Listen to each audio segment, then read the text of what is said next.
บายดีพี่น้องตอนนี้เตรียมเบิ่งเหือเบิ่ง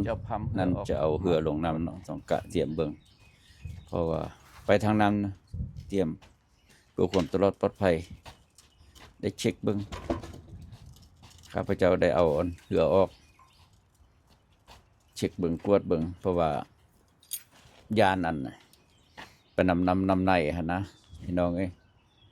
เราต้องเช็คเบิ่งแต่ว่าเหือนี่ก็ติดได้ไปเป็นแต่อยู่แต่ว่าก็บางครั้งเขาก็จะมีปัญหาเล็กๆน้อยๆเนาะเราต้องกะเตรียมเช็คเบิ่งกวดเบิ่งพัม เพื่อบ่ให้มีปัญหาแต่เหือนี่แต่ก่อนมัน everything โอเคเดี๋ยวนี้พัม เต็มคืนนี่บ่ได้ ตัวดูดน้ำใส่ลายแววมันบ่เวิร์ก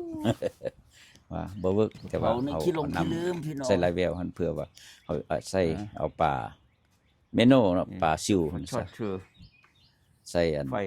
ดึ จะ ง ติ มา ด เลย ปากปีบ่ให้มันตาย เดี๋ แต่ ยว พัมตัวหนึงหั่นเวลานำเข้าเรือฝนตก